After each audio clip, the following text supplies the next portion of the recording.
what those jhanas are, you let go of the world. In other words, your family, your money, your home. You don't concern yourself about worldly things. You let go of time, because time is part of craving. It is craving which creates time. If you look very deeply, when you don't crave, when you don't want anything, time disappears. Time has no meaning anymore. Time manifests when we measure with wanting something or wanting to get rid of things. Those who have little wanting are free of the burden, or rather the prison of time. So we let go of time. There's no time at all when you get into deep meditation. And then, most importantly, you let go of your body and your 5 senses. Seeing, hearing, smelling, tasting, touching. When I say the body and the 5 senses, actually they're one and the same thing. The 5 senses are your body. Your body is the 5 senses.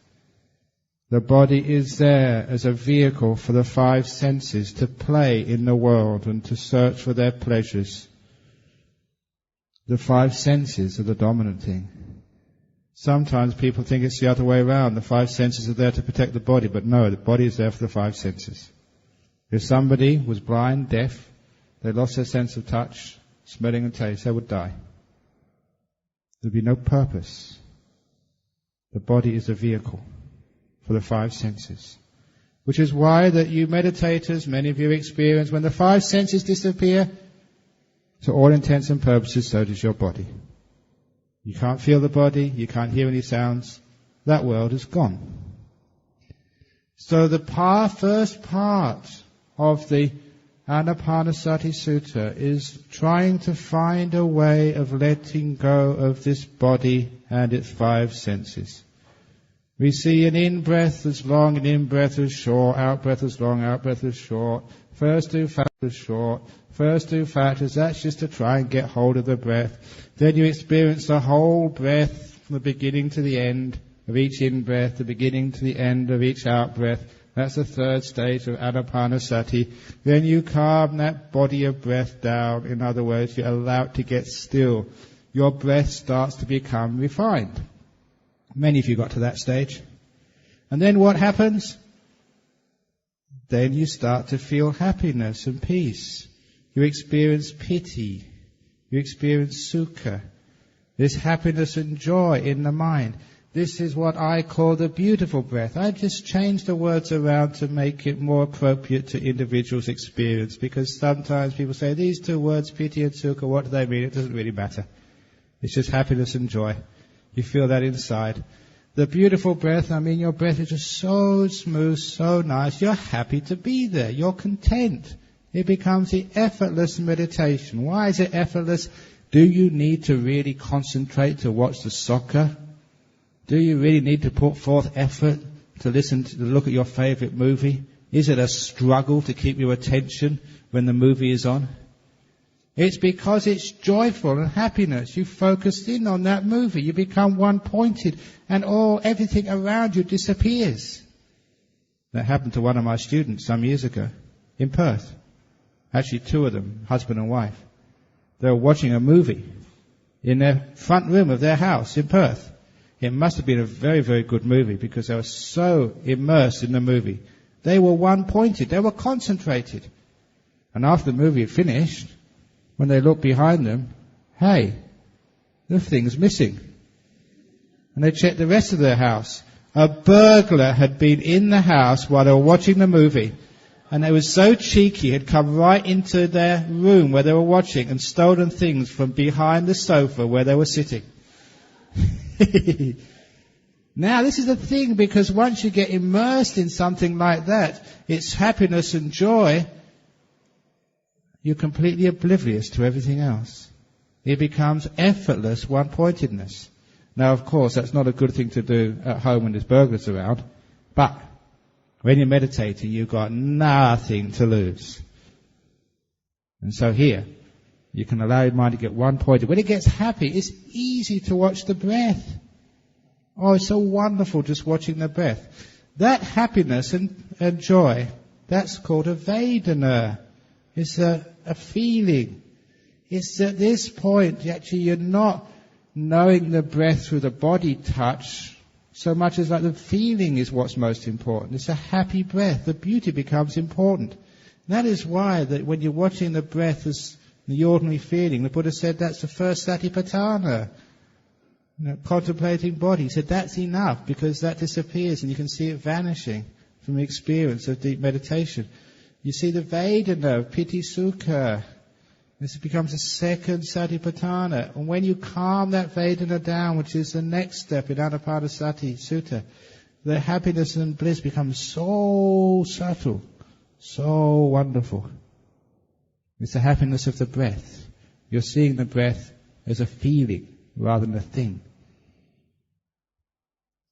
So the seventh stage, you experience the whole thing. The whole breath becomes beautiful. And lastly, number 8, you calm that breath, that feeling down. By calming it down, you don't do the calming, it happens naturally. And it goes off into the 9th stage of the 16 steps of Anapanasati, which is to experience the citta, the mind. Now, many of you would love to know what the mind is.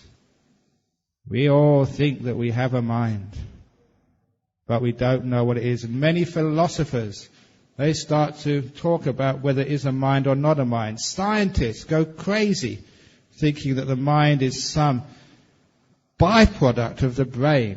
And I've told you before about boys which will have no brain. I've told you before about people who have consciousness after their brain is dead and near-death experiences. Or that disciple of mine who got into a jhana and was brain dead. Looks like there's something coming out here. Is this a car in trouble? Oh dear, I know it's not my car. Okay, so back to the jhanas. So when you get to that stage, you get the mind appearing. Now, at this point, the meditation gets really interesting because this is a stage, all of you yogis here, it's a stage of the Nimitta coming up. Now, what a Nimitta is the mind manifesting. When the 5 senses of seeing, smelling, tasting and touching disappear, you're left with the 6th sense, the mind. It's a strange thing. Because I was born in UK, because I grew up with Christianity and philosophy,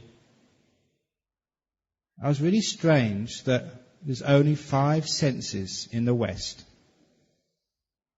Because when you talk about the 5 senses, you just think of seeing, hearing, smelling, tasting and touching. What happened to the mind? In fact, there was a movie some years ago called The Sixth Sense. And I thought, it's the mind. It wasn't. It was just something to do with ghosts and stuff like that. And said, that's crazy. Buddhists have had a 6th sense for a long time. And when I actually studied philosophy and history, I found a strange thing I found was that all of the ancient Greek philosophers, which are supposed to be where the Western science and Western religion got its basis from, all of those philosophers started off with 6 senses. Whether it was Socrates, Plato, they all talked about 6 senses. They were smart enough to know there's not just the 5, there's the mind as well. In fact, Aristotle called it the mind, the common sense, because it's common to all the other 5 senses. So I joked that in the West, somewhere along the last 2,000 years, not only have we lost our mind, but we've also lost our common sense. But Buddhism, we've kept our mind, we've kept our common sense. And that's actually tells quite a lot. But when we go to our mind, what is that mind? When you get the 5 senses disappearing, what you've got left is the mind. Now look, if you want to do an experiment, if you want to find out the qualities of something, for example, if you want to find out the properties of gold, what do you have to do? You have to purify the gold first of all, to make sure it's got no impurities, no other elements like tin or iron. So it's pure gold. And once you've got pure gold as a chemist, then you can find out its properties. If you've got a small amount of imperfections, you will never really truly understand what it is. It's the same with the mind. If you want to find out what the mind is, you've got to purify it. Get pure mind with no other senses in the way. That's why that stage of meditation, when you've got a nimitta coming up, the nimitta is a reflection of your mind. You actually got the mind right in front of you. Then you actually understand what this mind is. That's the first time you come face to face with a mind. Your mind. Now, that's the 9th stage of Anapanasati. The 10th and 11th stage of Anapanasati, you've got to stabilize the mind. Because that chitta, when it first comes up, that nimitta, sometimes it's moving all over the place. It flashes up. It's not stable. You can't keep it there. So you have to find out how to stabilize it. Calm it down. It's all how to let go. And you also have to brighten it up. It's called apipamojayang jitang. To brighten it up so it's very brilliant and very bright. Usually when these things come up, they're already brilliant, they're already stable, if you've done lots of letting go. And that's when these beautiful lights come into the mind and they stay there. And the most amazing, beautiful things you've ever seen. We call them nimittas because they're a reflection, they're a sign of the mind. They use the same word when you look in a mirror. That which you see there, your reflection, your image, is called your nimitta of your face. That's all the nimitta means. It's a reflection, it's an image. Now the important thing is you do not see that with your physical eye, because the eye has gone, it's subsided, you're not seeing anything at all. If you've got some gizmo measuring the activity of your optic nerve, it will be registered nil. Nothing's happening there. This is a mental object. But it's seen. It's perceived rather as a sight, because that's the closest thing. When you get into this realm of the mind, it's fascinating. Because this is where you get to understand where perception is. Why we perceive things in certain ways is because we have an experience and our mind searches through its data bank of similar experiences. It gets the one which is most similar, and that's the language we use to describe it. To do with memory, the data bank of experience. All perception, all understanding is comparison. It's like this. It's close to that. That's how we make sense of it. When we first have these nimittas, it's like a brilliant light. The most important part of that nimitta is its brightness and its stability, its energy, its power. And this is where fear can come up very easily. Because when those lights come up, a lot of time they're incredibly bright and powerful. Wow, they knock you away. This is where you always remember what the Buddha said. He said, why am I afraid of that beauty of the mind, that power, that happiness? He said, I will not be afraid. So any of you yogis, any of you meditators who get a nice nimitta and it's powerful, you get afraid. Always remember the Buddha was afraid as well. You're in very, very good company. And all you need to do is to have faith. Have some confidence. If you don't have confidence in me, go and look in the sutras and you find, this is going to happen. It's expected to happen. It's part of the course. Just let go of the fear, just as the Buddha and the great monks and nuns have done. And you will have a wonderful time. Now, another interesting thing about these nimittas, when they come up, sometimes they are not brilliant. Sometimes they're very dirty and murky. What's going on there? I already said you're seeing a reflection of your mind. It means your mind is dirty and murky. That's what happens. It means you have not been keeping your precepts. It means you haven't been compassionate. It means you haven't been generous. You have been selfish. It's great when you come across nimittas, but you cannot deceive yourself here. It's actually you're seeing what you've been doing. If you've been angry at your husband before coming on this retreat, when you get a nimitta, it's not going to be nice. So this is actually why, when I started playing around with these nimittas and finding out what they were, I realized how important virtue is for meditation. This is actually where I saw the link. I heard the Buddha say that before, that you've got to practice virtue before you can really do meditation. Without fulfilling the virtue, you can't succeed in meditation, he said. I go, what's that got to do with it? And actually I know why now. Because to get those nimittas, if it's going to be a brilliant one, you have to have a pretty good standard of virtue, of generosity and compassion. And if you have those, you've all done pretty well. If you really enhance your virtue, your generosity, your compassion, your nimitta will be brilliant when it arises. It will blow you away with just how pure and wonderful it is. In fact, for those who know these Pali terms, the Buddha said, that nimitta, that mind, which is free of the hindrances, is called pabhasara. I say that because among monks these days, we have a lot of discussion about something called the pabhasara citta, the radiant mind. And of course, when you actually know these things deeply, you understand exactly what it's talking about. The mind without the 5 hindrances is called by the Buddha the pabhasara citta, the radiant mind. When you get that nimitta, it's so strong, it is radiant, it's incredibly powerful and bright. Brighter than the sun. You're not seeing it with your eyes, so you never get blinded. You just get scared at first. You get scared, how can I handle so much power? You can. Sometimes it's so blissful, you wonder, how can you handle so much bliss? You can. One of the insights which I've got from my experience, you can always take more ecstasy. You can always handle more bliss. There's no limit to it. You can bliss out to the max. And I really mean happiness.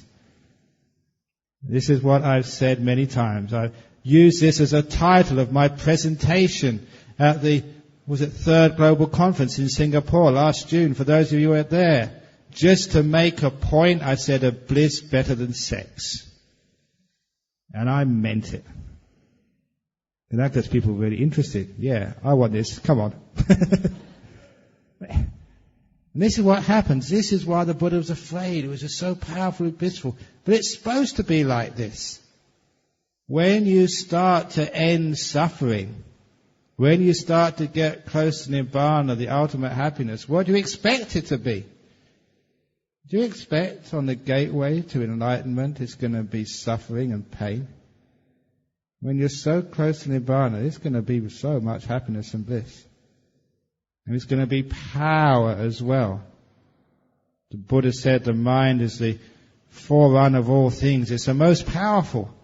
Now you're understanding that. This is your bare experience of how powerful your mind can be. So what happens is you get this nimitta to come up, you brighten it up, make it really beautiful, make it very still. How do you make it still? There's an old simile which Ajahn Chah taught. In fact, it's such a famous simile, it's the title of one of his books.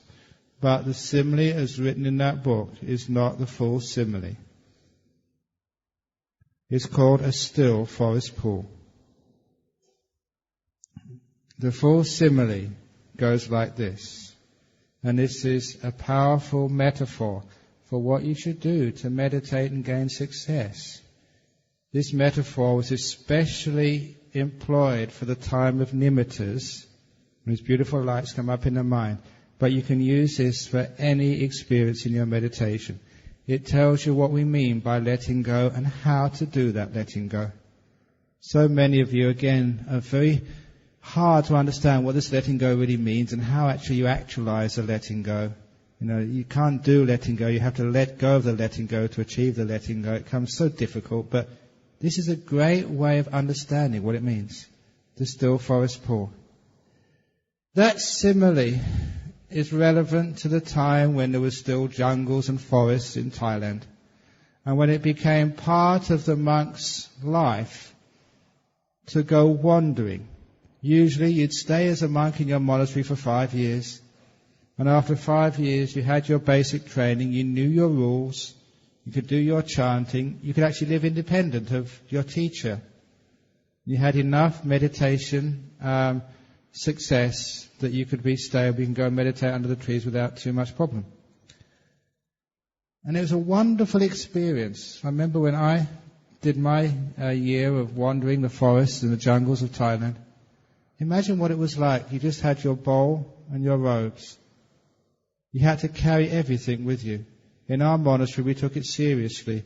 You could not leave any belongings back in your monastery. You took them with you or you gave them up. There was no storage. First of all, you tried to get your belongings to a bare minimum. But even that, when you were walking all day, you soon learned how to get rid of even more stuff. And after a week or so, you were traveling so lightly. You knew that where you got to in the morning, any village in Thailand, you could go on arms round. At least you'd get some rice and maybe a banana. It was enough to keep you going. So you didn't need to worry about food. You could sleep out under the trees, either in the paddy fields or in the jungles. You didn't need a home. You didn't need money. All you needed was a change of robes, that's all. And your bowl. That was one of the most wonderful times in my life. Everything you owned, you carried. And it was so light. When you came to a crossroads, you could go left, right, ahead, or just turn around. You had complete freedom, with no ties, no family, no possessions, no loans, no mortgages, nothing. Imagine that type of freedom. And you were so secure. You knew you'd always have a meal the next day. You'd always have a place to sleep under the trees. You had no belongings, no ties. You literally were like a wild animal, like a bird. It was a beautiful life. It was just a shame afterwards that when the forest got cut down, when there's so many roads, wherever you walked, it became always trucks going fast. And you lost that sense of solitude and freedom. That's what it used to be like in the time of the Buddha. I'm very fortunate as a monk that I've tasted that and know what it meant. But always when it came to the evening time, or really the mid-afternoon, you would always look for a river, a small pond, some sort of body of water, even a well, because walking all day, your little flask of water would be empty. You need to refill it. You'd want to wash because it's always dusty and dirty, even in the jungles. Actually, in the jungles it's wonderful. There's always some flower was in flower. It was always fragrant. Every time of the year the forest was fragrant. These are the real rainforest jungles. It's a beautiful thing to experience. But in the evening you look for a body of water and you'd fill up your flask, you bathe to take the dust of the day off your body, and you probably wash a couple of robes as well. And having filled up your flask, you'd sit under your mosquito net, usually about 10 or 20 meters away from the edge of the water, because in the evening the animals would come out to do exactly the same which you were doing. They'd drink and they'd wash their body, though they wouldn't wash their clothes, they didn't have any robes. But apart from that, they were the same. So Ajahn Chah, who lived that lifestyle for many, many years, told the story that sometimes he would actually sit under his mosquito net after having bathed, filled his water flask, and instead of closing his eyes and meditating, would keep them open, just to watch the jungle animals when they came out of the evening. It was just like those nature films which you see.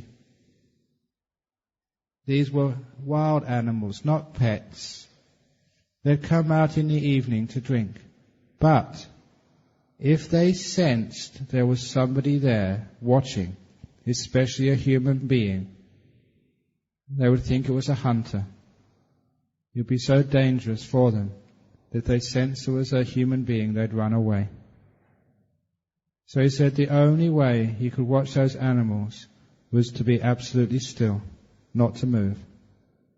If he moved, they'd sense him, and they would turn around and go back in the forest. Even if they were thirsty, they wouldn't risk their lives if they knew a human being was around. He said it was not that hard to keep still because he was a meditator. Because he was still, these animals would come out, they would drink, they would play, and it was just so delightful to see animals in the wild play around. They're just like human beings. They're naughty. They're mischievous. I remember once seeing this group of birds come out to drink. And they all, it's amazing that this was while they all stood in line. Just like a queue at a bank or something. First come into the front, next come in the next, all in the queue. And then the first one would bathe, they'd drink, flap its wings as the birds do. And then there was one really naughty bird jumped the queue. And all the other birds descended on it and basically beat it up and pecked it off. Just like human beings. And that's why when you see nature in the wild, it's just so much fun. It's delightful. It's better than watching the TV. So Ajahn Chah would do that in the evening, just watch his animals play and become mischievous. But he had to be absolutely quiet to watch them. But he said sometimes, once the ordinary animals had played by the still forest pool, if he was really quiet, some other animals would come out from the jungle. And these were incredibly beautiful animals. Animals he'd never seen before. Beings who even his teachers and his parents never told him existed. They're the most strange and weird and rare animals you could ever imagine. But so beautiful. They were so rare because they were incredibly shy and very sensitive. If they knew there was somebody who was watching, they could sense them so easily. And they'd run back into the forest and never come out again for months. Sometimes he was so still that even these rare and very beautiful animals would not know he was there. And they'd come out and drink by the still forest pool. And he would enjoy their company. They wouldn't know he was there. He said that simile was for the beautiful nimittas. These nimittas, these lights which come up in the mind stands for the still forest pool. Ajahn Chah watching stands for your mindfulness. The animals so rare are either the nimittas or the jhanas which come next. Once this nimitta comes out, if it knows you're watching, if you move, that nimitta will go right back in the jungle, will not come out again for days. You've blown it. What happens is people get excited. Wow, look at that. The animal, in this case the nimitta, has heard you and will run away. All of you who've seen a flashing light, and it's disappeared immediately, that is what has happened. It's come out to play by your still mind, and it's known you were watching, and has gone away. Or sometimes you get afraid. You've never seen anything like that before. It's incredible, it's weird, very powerful. You're afraid. Because of fear, the animal knows you're there, can smell your fear, and will run back into the jungle and never come out again.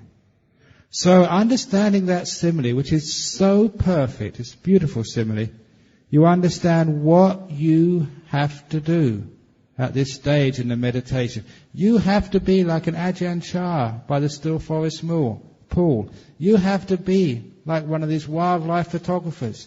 You have to be like a paparazzi taking a picture of Princess Diana.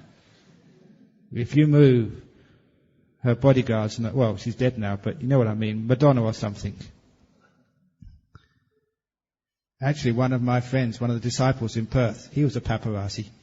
And he heard that, what's her name?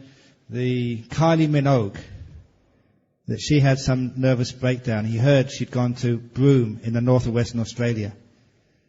And he told me it's the most exciting time of his life as a photographer. Because he crawled through the bushes outside this resort Cable Beach Resort in Broome. And he saw her, and he got her, and he went all around the world. His photographs earned a fortune. Really mean and nasty, I told him, but he was so excited. But I said, now, if you can only do that with your meditation, you'll be a great meditator. To be able to sneak up on the Nimitta without the Nimitta knowing you're going to take a photograph. Now that's the sort of mind you have. It's got to be so still, so subtle, so peaceful. And then that Nimitta will stay. Why does it move?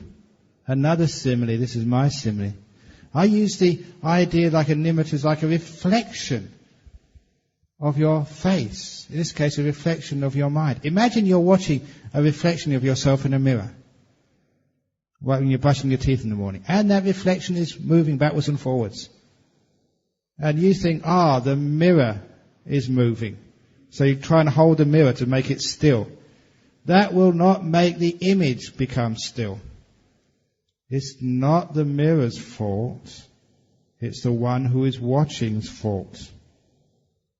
When you're at that stage in the meditation, the one who is watching has to be very, very still. You, the watcher, the knower, has to be motionless. Then what you see, which is a reflection of that knower, the citta, the mind, that is then still. That's how you keep the stillness. You get to this 11th stage of Anapanasati. The Buddha said that this is called Chittanusati, the reflection of the mind. It fulfills the third Satipatthana. What happens next is amazing. That Nimitta is just so still. You know you're watching a Nimitta. You know that you're watching this beautiful light. It gets brighter and brighter, more and more brilliant. Then one of two things happen. It's exactly the same thing viewed from different perspectives. You fall into that Nimitta. Or that Nimitta envelops you. You get the most incredible bliss. If you have enough stillness, you'll stop with that bliss. Sometimes for many hours. Unchanging, incredible bliss. When you ask yourself afterwards, what was I aware of?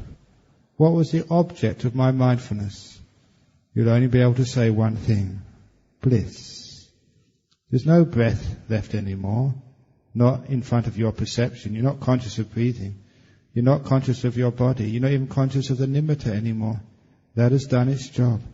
All you're aware of is bliss.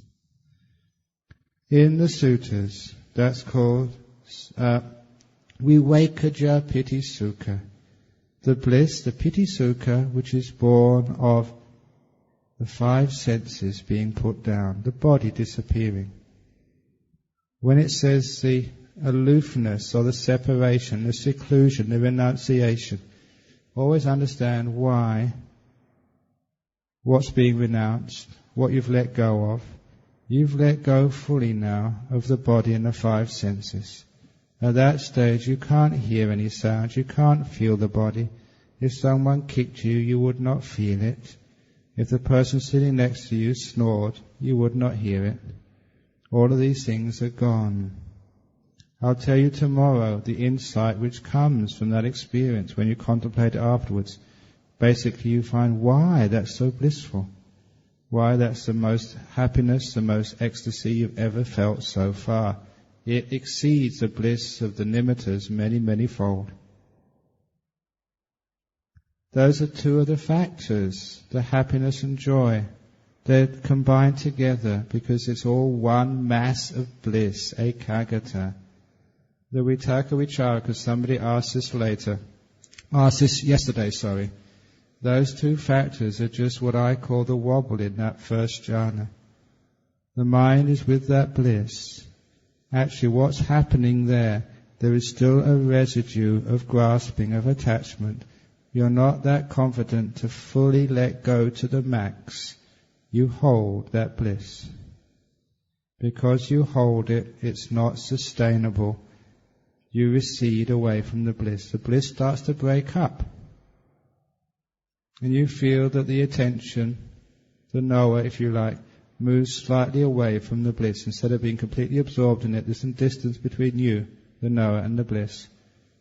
But because it's so powerful, you get drawn right back in there again. Being drawn right back in is called the vitaka. The holding of it is the vichara. It's just a wobble, that's all. It's so close to being one-pointed. It counts as one-pointedness of mind. It's one of the great senses of samadhi, unification of mind. In that state, it's incredibly blissful. Because of its stability, you stay in there for a long period of time. If you only stay in there for 1 second, it's not really a jhana. I call it ping-pong jhana. You just go in, you come out again. You might as well call it that if you want, just to encourage you, but it's not really the real thing. If you really get in there, you're in there for a long time. The reason is because it's so stable. Look, if you can watch a movie on the television for a couple of hours because you're having a good time, you can't take your eyes, as it were. This is just a metaphor, there's no seeing. You can't take your eyes off that bliss. You're having such a wonderful time, nothing else matters. My goodness, you can't come out. You don't want to, you're having a great time. So people who get in those jhanas, it's usually 2-3 hours or something, and they're sitting there having the most wonderful time of their life. And they don't care about breakfast anymore, about lunch. Who cares about that? They didn't even care about a talk by Ajahn Brahm. They're just sitting there completely oblivious, having the time of their lives. And good on them. There's a lot of benefit from this afterwards. So in this talk this evening, I'm not focusing on the insight and what this means to your understanding. I'm just focusing on the experience. But just because I'm focusing on the experience, please don't think this is without insight. These huge insights come from these stages. That's why the Buddha became enlightened. He got huge insights from these jhanas. Quite naturally, what happens next? In those states, you can't proceed any further. You can't, but the state can develop by itself. Another thing which is almost gone in this jhana, but which becomes very clear that you've let go of in the next jhana, which is very strange, is your will. Your potential to do. The real controller in that first jhana, because there's a touch of grasping onto that bliss, which is the vichara, and there's a moving towards it. Technically speaking, if you're going to be very refined, you are still doing something. Subconsciously, subverbally, there's still a movement there. But when you let go of that movement, just because of confidence, you're confident enough to fully let go with that bliss, so you don't hold on to it anymore. And it stays absolutely immobile. The last bit of doing, of will, of choice, of intention, of aspiration, that which moves you, has now completely gone. You're in such a solid and stable diamond rock-like state where no movement is possible. You are like frozen in bliss. That particular bliss is called samadhija piti sukha, the bliss which comes of absolute stillness. You've let go of something which was so common, always there for you, that it's so strange, it's like nothing you've experienced before. Not just the bliss, but the fact is it's got a taste of one of the most important parts of what you took to be yourself having completely vanished. The potential to do, to be in control. That's gone. That is weird. It's a completely different level of consciousness where the doer is no longer there. Vanished completely. It's the first time it's gone. Now you understand what that doer really is. This is the deep state of second jhana. If you are lucky, every one of these jhanas lies within the one before. I used that simile yesterday of the 1,000-petal lotus. The reason I use that simile because it gives a great metaphor, a way to understanding what these jhanas are in. When the Buddha said, there's Buddha nature inside of you, this is what it is. Every stage is right within the one you're in now. Those jhanas are right within your consciousness in this very moment. You've just got to get in there to feel them, to know them. They're right in this body. You go into time. Timelessness is in the middle of time. Silence is in the middle of thoughts. The breath is in the middle of your body. The beautiful breath is in the middle of the breath. The nimitta is in the middle of that happiness, which is called the beautiful breath. The jhanas come right in the middle of the nimittas, which is why you either sink right into the middle of the nimitta, or the nimitta goes around you. It's in the middle. In the middle of the first jhana, and right in the center of it is the second jhana. So you don't throw something off and go somewhere else. You just go deeper into where you are now. Deeper into the center.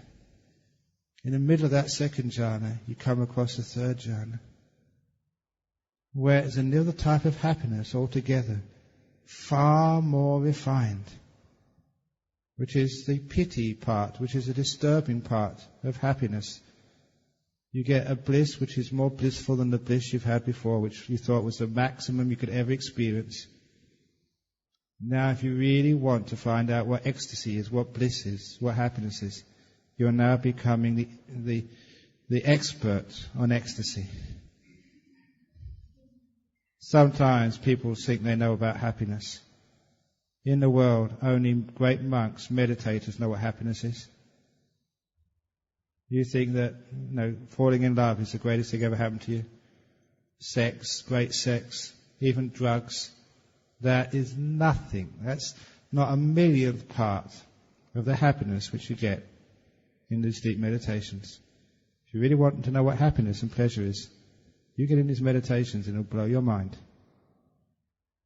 So, you get into these amazing happinesses.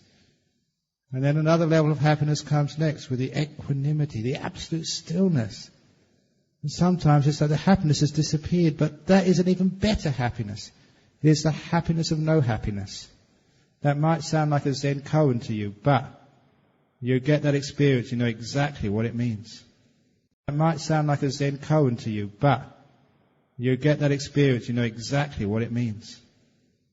The happiness has disappeared, and that is even more happy.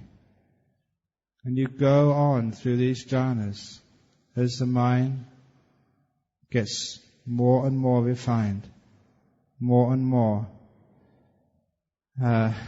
close to sunyata, to emptiness. It's going. As I said last night, with full cessation happens shortly afterwards. These are the jhanas. This is what happens. When you're in those states, you can't come out.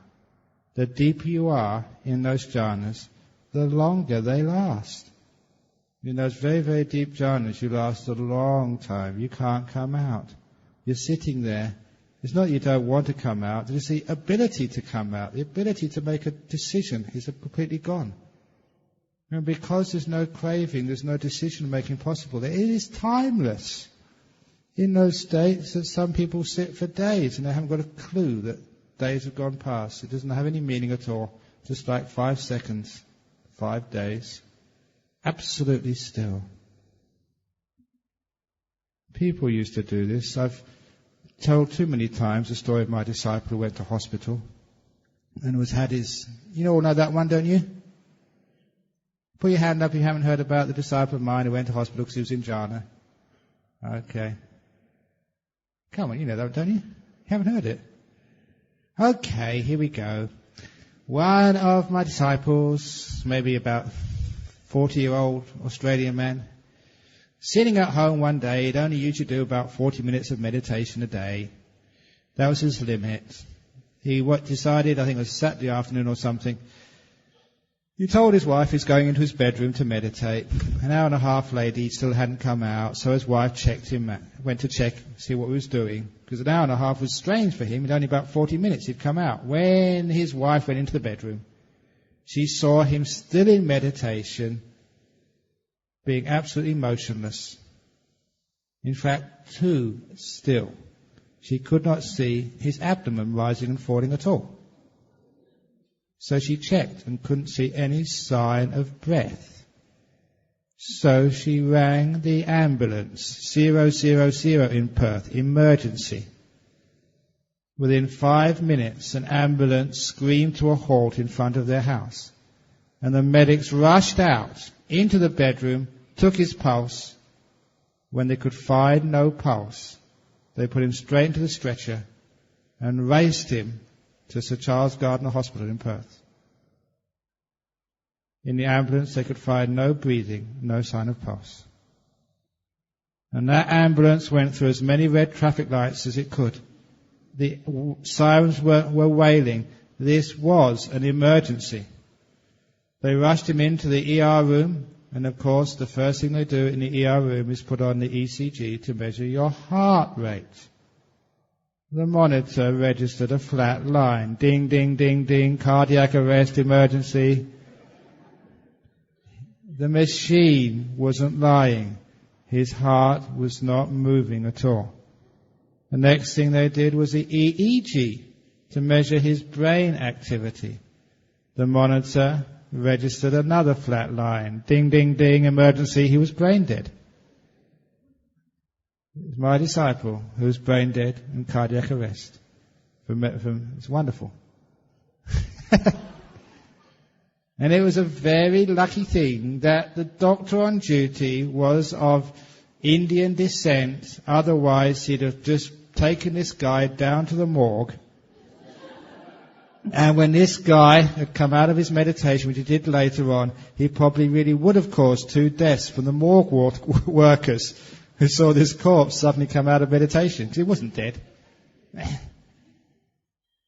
Now, for those of you who read the suttas, you'll find that when somebody asks, what's the difference between a dead person and somebody in deep meditation? The answer was that the body is still warm. And actually, this is what the doctor said. He said the bottom half from the waist down was as cold as you would expect a corpse. The top half was still warm. Even though there was no heartbeat, there was no brain activity. So the doctor decided to give this guy a chance.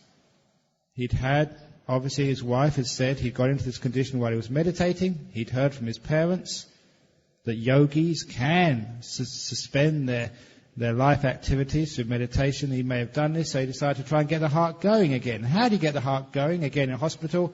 Electric shocks.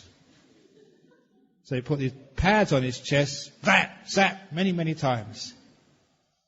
Now I mention this because in those deep jhanas, you could have electric shocks put on your chest and you wouldn't know a thing about it. He never knew a thing about it. He told me afterwards.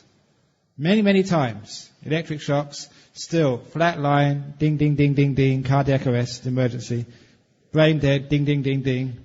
You're only supposed to be brain dead for sort of, I don't know how many minutes.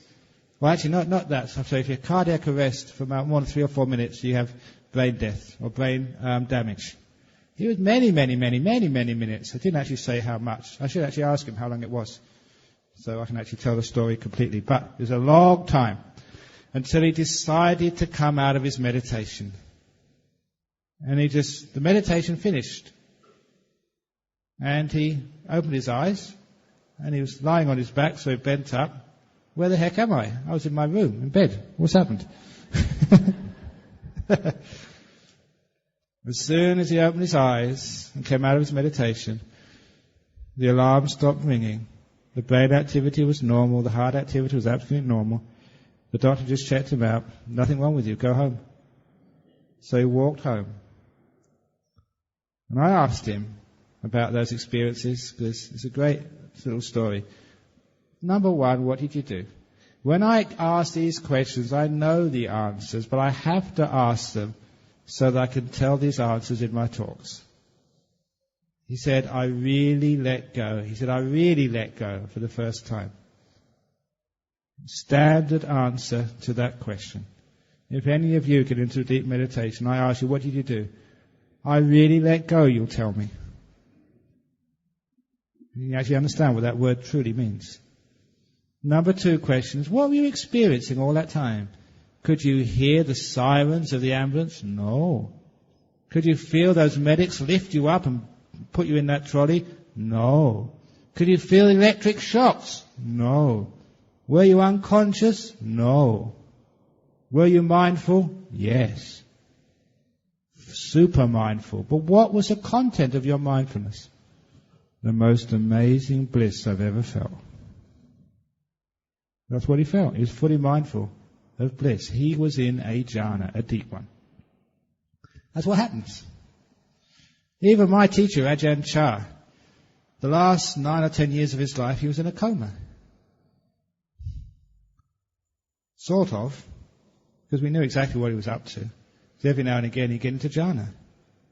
We knew this because on one occasion he stopped breathing. Yes, he used to stop breathing on many occasions. But on this particular occasion, one of my best friends, Ajahn Jnana, now at Wat Nana Chart, he was on duty there. Because what happened, as soon as Ajahn Chah had this problem, I think this excess fluid on the brain or something, had a stroke, all the monks met together. Our teacher, he's incapacitated, what should we do? And they all made the decision. All the monks together took a unanimous vote. We don't want sort of medical intervention. Let's just let it take its natural course. If he dies, he's given so many good teachings. We've got all the Dhamma. He's done his job. Let's let him go off into Parinibbana. Leave him alone. Let him disappear. We've got so much out of him already. Out of compassion for our teacher, let's let him go. So they decided not to have any medical intervention. Just let him die. However, the King of Thailand heard that, and he sent a letter straight away. No, you will not. You will keep that monk alive. And now, unfortunately, when the King of Thailand says those things, even though that the monks are supposed to be higher than the King of Thailand, they thought, we better keep our teacher alive. So they kept him alive for many years. And the King of Thailand paid for the nurse, a male nurse on roster, 24 hours a day, at his bedside, for about 9 or 10 years. And it was the monks. We all volunteered to do little services, to be sort of the attendants. And this was just one night amongst many. Ajahn Chah stopped breathing. And the nurse wanted to get him breathing again. The monk said, look, leave him alone. He's just meditating. The nurse didn't believe that, because the nurse was trained in medicine. If you stop breathing, you'll soon become brain dead, and that would be the end of Ajahn Chah. The nurse knew that Ajahn Chah would one day die, but he did not want Ajahn Chah to die on his shift.